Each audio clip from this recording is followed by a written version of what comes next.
Hey everyone, it's Rich Tola, and thanks for tuning in to Tola Talks. This is our second show. It's actually our 192nd show. I know I introduced that back, the first one we did a couple days ago. So we started, it was 2014 was actually the first Tola Talks was on Labor Day. That was 11 years ago, LA Talk Radio. Then, we moved to YouTube. And then subsequently, we did Tola Talks 2.0. That's when I came out with the book, How to Drink from the Fountain of Youth. And then I went into Tola Talks Texas. And now it's live stream. So I want to welcome everybody on Twitch because I'm live on Twitch as well. So it's the Riverside FM. That's what the platform is. YouTube, LinkedIn, Twitter, X, and Twitch. So way to go. Hey, guys. Welcome. So here we go. Today's Yom Kippur, October 2nd, 2025, right? The holiest day of the year in Judaism. So what's this about? Atonement and repentance. So have a meaningful fast, everyone. Yom Tov to all those celebrating.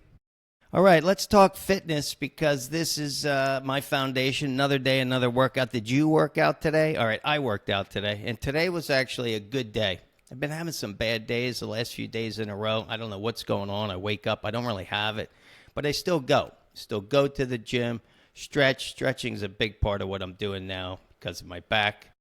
Major problems with the back. And then I'm down to 20 exercises. So let me give you a little tips what I do. And I met some folks in the gym recently, and I see them doing legs. They're doing arms. And this one girl says, what do you do? I said, I do the same thing every day. What's that? I said 20 exercises max. Sometimes it's 5. 5, I'm okay. 10, I'm having a good day. 20, great day. And I do 2 sets of 15. That's it. Boom, I'm out of there. Now it's probably a good 45, 50 minutes. And I'm telling you, 10, 15 minutes of that's working out. I mean, stretching to get my body ready to work out. But some days you just don't have it, you still go, right? Remember, another day, another workout. To me, it's a necessity. If I didn't go, I've been in tremendous pain. I'm in pain the minute I wake up. By the way, guys, I'm trying these new earbuds, something different rather than the headphones there. One of my viewers said, I want to see your face. I said, okay, we'll try something different. But get to the gym, get to your walking, swimming, whatever it is you're doing, keep doing it every single day. All right, let's talk some RIPs. Rest in peace, Jane Goodall. You guys saw that yesterday. She passed away at the ripe young age of 91. She was by far, she was a conservationist and primatologist. It was all about creating new attitudes towards all these animals in the universe, especially the chimpanzees, her specialty, that were not so different from us. And it was about saving the environment, but more importantly, observing family and community and how these animals interacted with each other, all the things they did from adopting other chimpanzees. Talk about passion. Jane had passion. She started at the age of 26, 65 years later. She's still on tour giving speeches. And she was a big fan of Tarzan as a kid. I was a big fan of Tarzan, so way to go. Rest in peace to Jane. And I want to give a rest in peace shout out to Tom Petty. Tom Petty passed away in 2017 today, 66 years old, accidental drug overdose. Tom was, me growing up. I mean, American girl, refugee, free falling, all right? She's a good girl, loves her mama, loves Jesus, America too, right? What about, she's crazy about Elvis, horses, and her boyfriend. So, hey, how could you go wrong? She would fit right in today. So, rest in peace to Tom Petty, the great rocker, one of the greats of all time. Thinking about you today as well.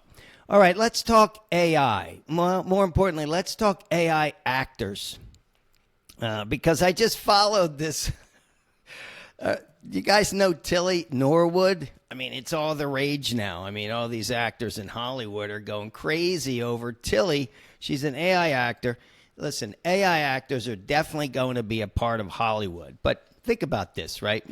What about Bart Simpson? Okay. What about Speed Racer? He was my hero growing up. I mean, we're talking about, hey, happy birthday to Charlie Brown. Charlie Brown, 75 years ago today, he appeared the Peanuts cartoon by, Schultz.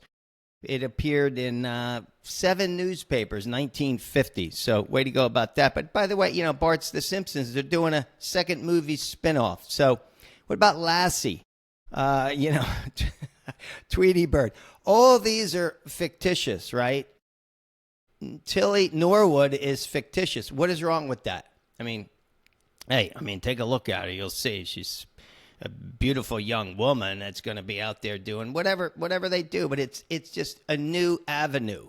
It's not going to replace actors. No way is it going to replace that. It's not going to replace Sydney Sweeney or anybody. Chris Pine, and we'll talk about. It's not going to replace anybody. But why not? Why not add her to the mix? You guys watch anime, cartoons, whatever. So to me, I'm all for it. Followed her. Check it out. Tilly Norwood, I'm a big fan of that. Speaking of movies, let's talk films right now because last night, you guys know, love films. And last night I watched Star Trek, a sci-fi classic. You might argue with me on this one, from 2009. I love this movie. I must have watched this 5 times. Whenever it comes on, I have to watch this. By the way, let me give a shout out here. I want to go back to 1981. I was a freshman, University of Pennsylvania, living in the Quad, right across the hall from me.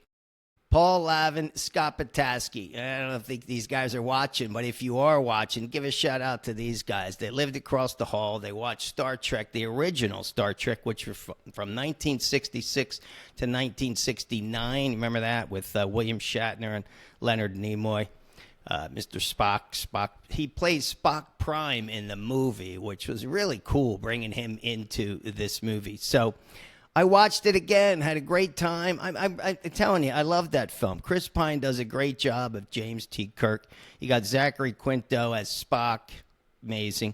Simon Pegg, he's always great. Zoe Saldana, she's Uhura, she's amazing. And Winona Ryder makes a little cameo in there as his mom. She doesn't last too long. But, hey, guys, watch that movie. If you need something to do, pick it up. I think it was Miramax that I watched it on. But that's my movie today. I will talk about, as I go see new films out there. I haven't seen a new film.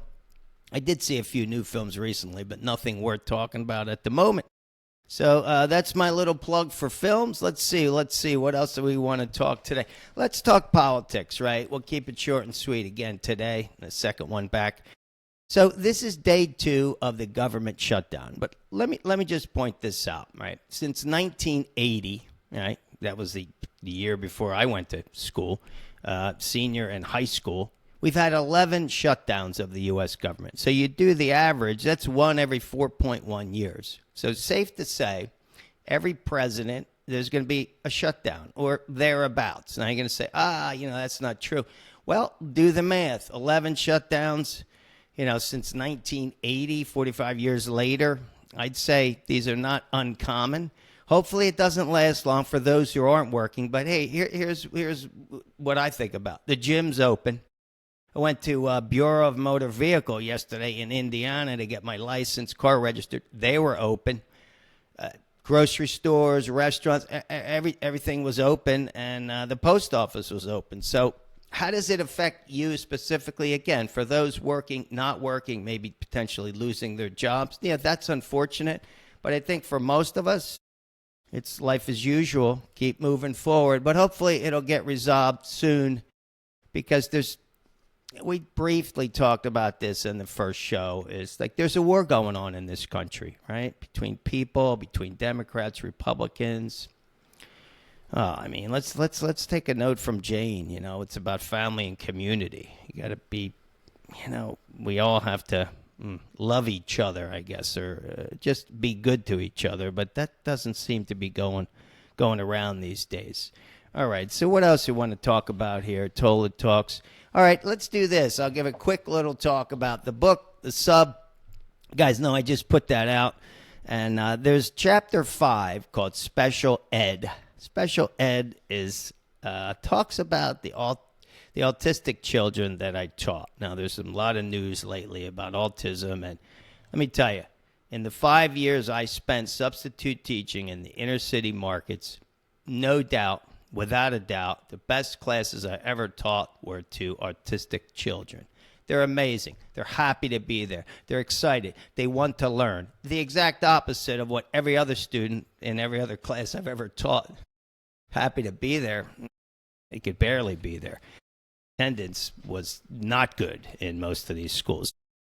It was the first semester that I was teaching. This was the winter of 2017. That was that first time. I started teaching in January, so that winter I taught a little bit, and then it was tricky to pick up classes. This was in L.A. because I was a little man on the totem pole. You'll read about that. But basically, you got to wait for the phone to ring and hope that schools call you and hope that they like you and bring you back. But I went door to door, knocking on doors. Regardless, I went back to see my mentor, who was the head administrative person, and she says to me, why don't you try special ed? It's a lot easier. Most people don't want to teach special ed. I go, what's that? I'll do it. I don't even know what that is. And you learn that special ed, SPED, there's a lot of parts to it, but it's not just autistic children. But you can read about that in the book. But there was 2 children in that class, Victoria and Carlos. Again, in the book, I don't use their real names, but Victoria and Carlos changed my life. Because teaching them, I had a breakthrough with both of them. I'm not going to get into what it was with the breakthrough, but it was an amazing breakthrough. I loved teaching that class. I think I lasted 21 days, maybe 30 days, not sure. I wanted to stay. They wanted to get rid of me. It's cheaper in LA if you just hire day-to-day subs instead of a long-term sub. But either way, I had a great experience. So autistic children can teach you a lot, no doubt. So let's do this real quick. What's going on in the markets today? It's it's coming up on noontime, I guess, and the Dow Jones is down 125. The Nasdaq's up 14. It's minimal. What about my 3 core cryptos here? Bitcoin is pushing 120,000. It's 119,550 right now. Ripple, again, I own these 3: Bitcoin, Ripple, Ethereum. Ripple's pushing $3. It's 2.979, and Ethereum is at 4117. I think Ether's going to break through 5,000 pretty soon. Ripple's going to probably be back around $3.50. And Bitcoin, I think, goes to 125. All this, I believe, by the end of October. And then we'll ride out the year. I'm not sure where Bitcoin's going to end up, but I'd say somewhere between 125 and 130. I definitely see Ripple in the mid-3s. And Ether's, like I said, over 5, maybe pushing 6. So there you go. My Tesla, of course, big fan. Shout out to Elon Musk. That 445, happy there. And I also own Vertical Aerospace. Not that you guys are into that, but you check that company out, EVTL. I own a bunch of shares there because I believe in electric and the future of electric. That's going to be aviation. So check it out, London-based company. All right, guys, that's it for today. Tola Talks number 192. Thanks for tuning in, live streaming. And again, go check out those other sites. We'll see you soon. Peace.